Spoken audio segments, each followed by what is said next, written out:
Welcome to the Impactful Engineer Project.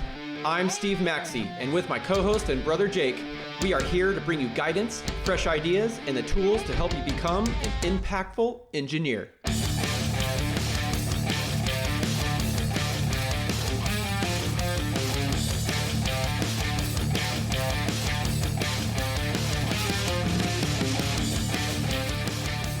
Absolutely. All right. Next category. This one's called Real Talk, Business of Engineering. So, and I'm going to pull out just one of these that he gave. He gave three, but I'm going to talk about this one. It says, don't just do the work, learn the game. That's one of the inevitable huge factors in your career, unfortunately, or fortunately for some people, is that you need to learn the game. And I think we were talking about this before we started recording. So I'll take that. I was going to say, what's the game, Jake? I'm going to take that approach. Yeah. Well, there's like the game of business development. There's the game of being seen. There's the game of relationships. You're always influencing people at any given time. But what I'll talk about is like the tendency for new engineers that are individual contributors to just be head down doing work all the time, and not even knowing that there is a game that is being played. Right. So lift your head up every once in a while from what you should be producing. And people will love you for it. And you just become this monster and you're just driving things. And that's great. But like, start asking some questions about the business, about why things are done certain ways. Why are there positions that are titled certain ways? Why is the, what is an org chart? Why is it organized the way it is? Is it, what's the strategy? Is it, centralized, decentralized? Like, what is this whole, build me the story of where we fit in this industry. Why do people pay us money? Yeah. What are we even doing what are the biggest economic drivers of what we do? Yeah. Start asking questions that aren't just the work. That's Are we the good, better, or best in position in our industry? It's a great question to ask. Yeah. Yeah, that's great. Are we the high quality premium are we serving A-list clients? Is our goal to make, our services the cheapest? And how do we do that? Mm-hmm. What does that mean? Where do we fit? Are we somewhere in the middle? Are we like everybody else? Are we not like everybody else? What makes us different? Because you can tailor your work to fit that, whatever that answer is. Absolutely. And you will be a higher performer in the eyes of the organization. Whatever you think kicking ass means, you got to make sure that is aligned with what everybody else thinks it means. Yeah. Right? Yeah, because if you're an organization that wants everything to be super cheap and super fast, and all you care about is taking a ton of time to produce the highest possible quality work, you're misaligned with what the organization is after. And you're going to be viewed as, oh, Jake is so slow in his work. It takes forever. He pays too much attention to the details, blah, blah, blah.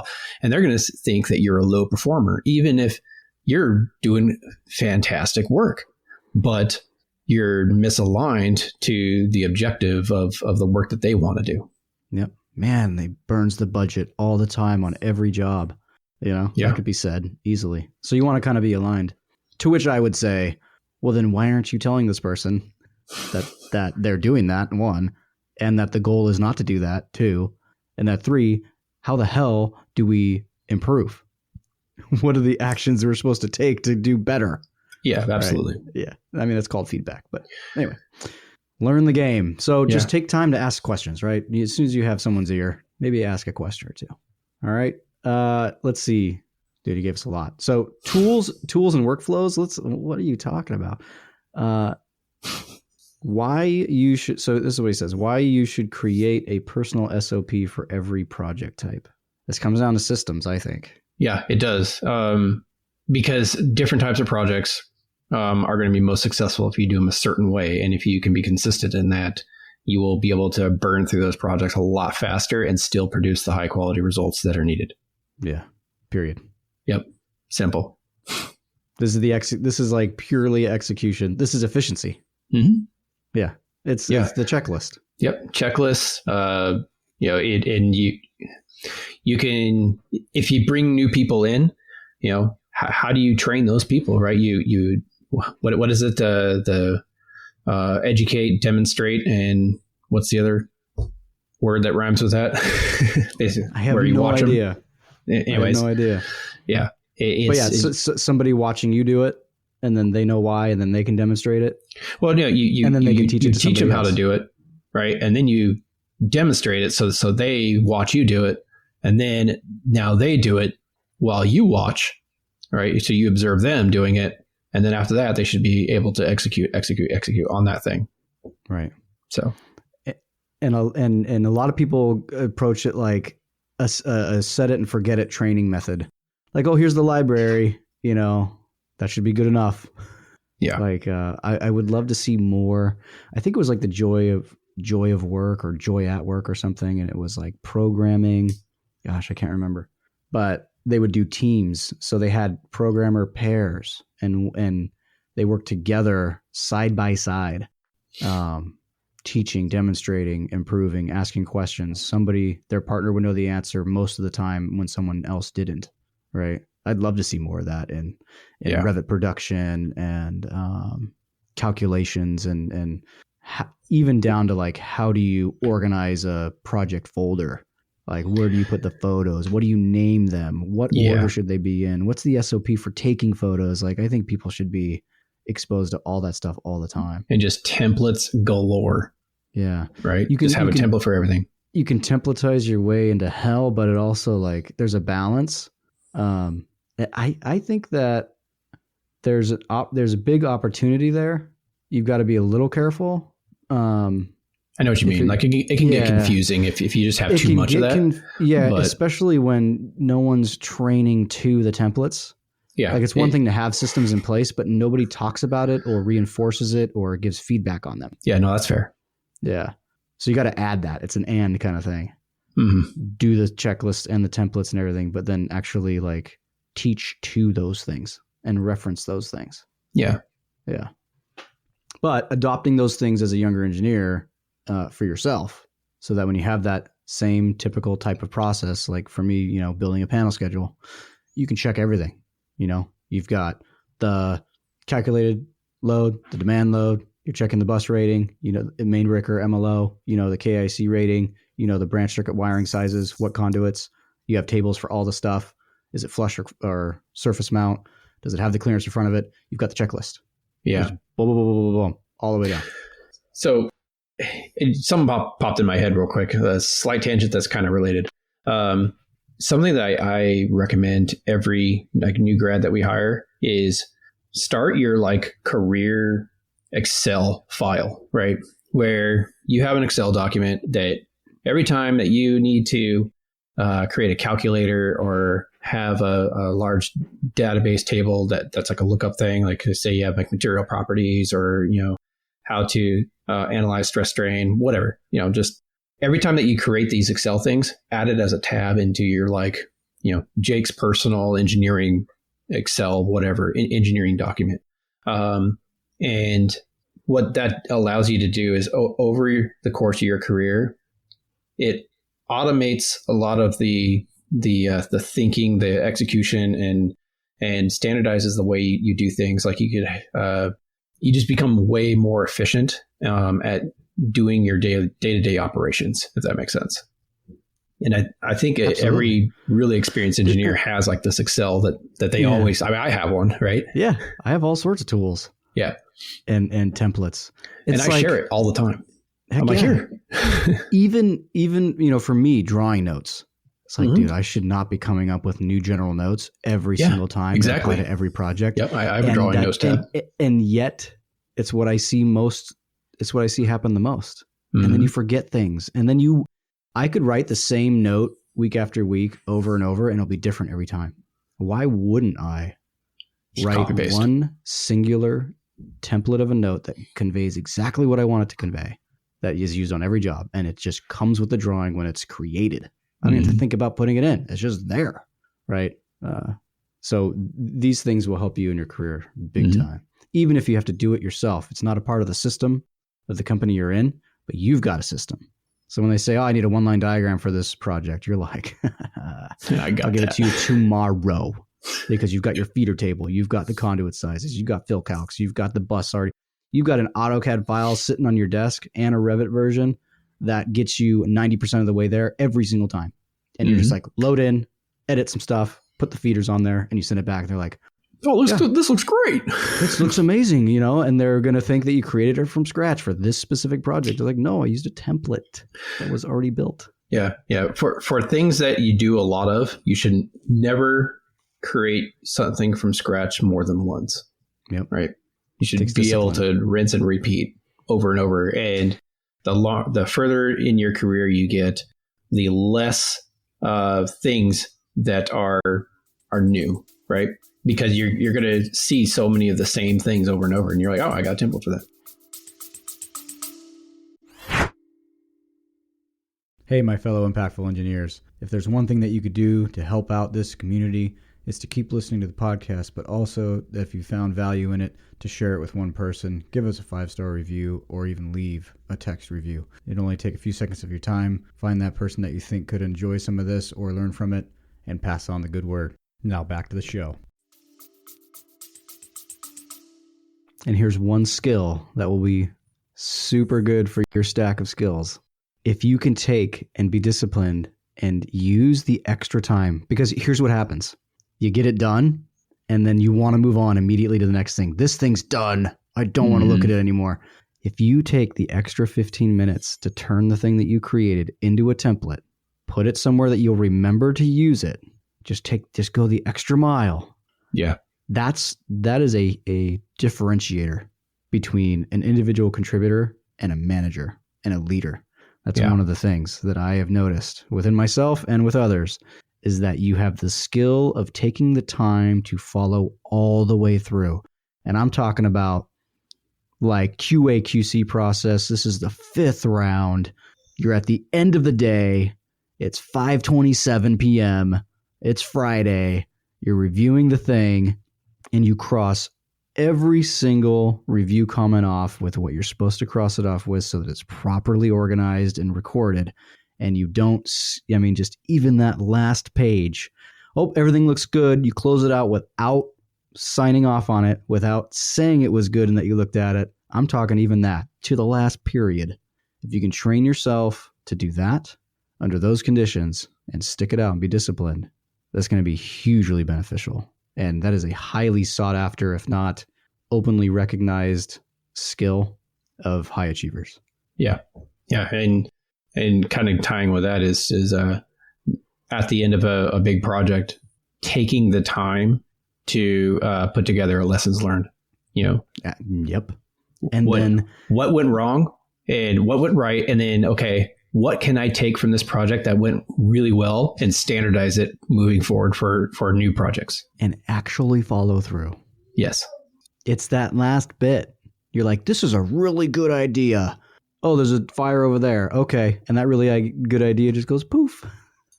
Or sits in your Excel spreadsheet for a while, or your loose ends list, or get tos later, or overhead items.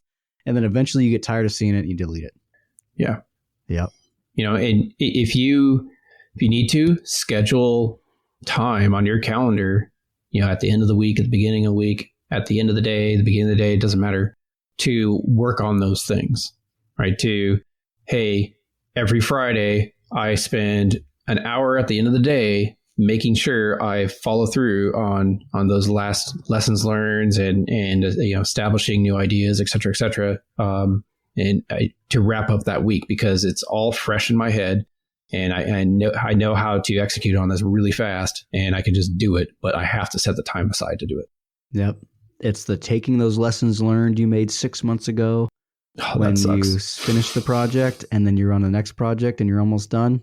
And you're learning the same lessons. Sure, but it's going back and reviewing that lessons learned document that you took the time to create and refreshing yourself on it, and then going, oh yeah, that's a good one. We're going to make sure we catch that on this project. Yeah. That's what I'm talking about. Okay. Yeah. All right. So let's move into mindset and long-term thinking in your career. Okay. And this one says, build career equity, not just a resume. So every project, every client, every win, it's an asset. Use it. That's the prompt. Interesting. Yeah. What pops into your mind? This is kind of project based. I'm assuming you have projects though. Oh, I don't have any projects. And that you can frame it around projects. Why don't you start while I'm thinking about this? So for me, I think the point that they're trying to make is that you can do, say, 10 projects. Then you list your 10 projects on your resume. Or say you list your 10 projects, not on your personal work resume, but on a company resume, or this is the experience I have. So if you're in the mindset of doing projects so that you can get them on your resume, and you're not thinking about what are the actions that I'm taking or the outcomes that I'm achieving that build reputation, that build my brand, that build some sort of, I guess it all comes back to reputation. That's what I'm stuck on right now. So if you're not thinking about so take your house, for example, and I'm just kind of making this up, so bear with me. But you could do a ton of work and complete a lot of projects in your house that mean dick to your equity, that don't raise the value of your property or the resale value of your house or the enterprise value of your business. You can do tons of work and have tons of stuff on your quote unquote resume, but it does nothing to build the equity, to build the relationships in your career, to have that power that you can exchange that big chunk of energy, or I guess in your house, money, right? As an asset for the future of your career. So like in my house, I do a bunch of work in the utility room and paint all the pipes and make the utility, like straighten out all the Romex that exposed and all the piping that the contractor put in when they built the house. And it's just like a spaghetti mess. I line it all up and all the valves are on the same horizontal plane, measured from the fucking ground. And it's just, they're beautiful. We got blue pipes and red pipes and they're all freshly painted. And then some family comes in and goes, oh man, look at that utility room. Hell yeah, this is a great house. And then the kitchen's just a dilapidated mess, right? You didn't really build a bunch of equity in the house, in the value, because you focused on the wrong stuff. So I would say, do the kitchen, right? Or do the landscaping, something like that. So when you're in every project and it comes back to the showing what the value is, right? For like every client, like bringing it up, not just working silently and then delivering something. You're talking about it along the way. You're asking about cost, schedule, what's important to them, and you're hitting it. You're not just doing a job. Does that make sense? Yeah. So I guess it's like you have engineer A and you have engineer B, right? And you have a project that each one is working on. They're the same kind of project. And there's certain KPIs that are targets for these projects. So product development, it's usually margins and time, right? Time to release. We'll just use those for the example. There's always going to be more. But if you have engineer A is, hey, I got the project done and I met the KPIs, it was on time and I hit margins. That's great. Engineer B says, I got it done in half the time and the margins for the product is double. So now you are both engineers are successful in getting the project done, but one engineer made sure that they performed beyond expectations and now has a perception of like, hey, if we really have a critical project that is a very high impact to the organization, now me as a manager, I am going to say, I'm going to pick the engineer B because they consistently are shorter deliverable, time deliverable, and higher margin deliverable. And I'll add to that and say, make sure this is the equity piece. They know why, what happened in the project. So like engineer A could have had a shitstorm of stuff fall upon them and they still met the metrics, but never explained to anyone that that's what happened. Yeah. So it's a project on the resume. Engineer B, KPIs were met better than A, and it's a project on their resume. There's value and equity in engineer A having overcome absolutely many obstacles and things that would have derailed engineer B. So engineer B could very well have just had a great project, and unbeknownst to him or her, things were just lined up just so that and they it just happened to work perfectly. Yeah. No, that's a very good point. I think that's where we're going to draw the line on like the resume piece and the equity. Mm-hmm. Where are you building that? Yeah. How are you responding to the adversities in your project? That's right. That goes a really long way. Need to be documented and need to be visible. And it comes back down to that discipline. Yeah. And it's more than just CYA, right? It's more than just covering your ass. It's like you are showcasing your ability to attack adversity, head on. And how you think about it's irrelevant. Mm-hmm. What you think about having to do that is irrelevant. People that have more visibility into the why and the how and how they and how they operate versus not, that person that they know is way more likely to be promoted or go further in their career. It's just the way it is. So it doesn't even matter what you think about it. Would you rather have the edge or would you rather not? Yeah. And then I think a big piece of that career equity comes from client recommendations and testimonials. So engineer A and engineer B, management asks the client, what do you think about A? How'd they do? Would you hire them again? Whatever the questions are. Same questions for B, and the responses matter. That's equity. When you can get a client to say, Jake does it like nobody else does, and the outcomes are clear, and I really appreciate it, and I would have them back. I would have him and his team back. That's a huge equity into that. That's massive. Into that line item on the resume. Yeah, and if you're an engineer that has customer-facing roles, that's huge. But also, if you're an engineer who doesn't have customer-facing roles, you are servicing a customer of some sort, and that customer could be your product manager or your project manager, right? That could be your customer, and so getting that feedback and having when you have a project manager saying, "Hey, I want to work with Jake because they are awesome to work with. They always anticipate problems and adjust, throughout the project and pivot as needed. I want to work with them." Like, that is huge. And they may not be an actual customer in terms of like a retail customer or a client out in the world, but they're an internal customer. And so you have to identify whoever your customer is, like who are you doing work for, and make them your priority. Sometimes it takes a little work to know who that person is too. Yeah. It could not be your manager. So bring your head up from your work every once in a while. Yeah. Tying it back to that other one. All right, Steve, that's it. That's all we got. I think there's some good stuff in there. Yeah. You want to take us into what is it? Review, share the show. I don't know. Land the plane for us. I'll land it. Did we even do an intro? I don't think we did. We did not do an intro. This is going to be us talking. Then it's going to be some music in your face, and then we're going to keep talking. Yeah. Okay. Well, cool. You, the listener, already heard that.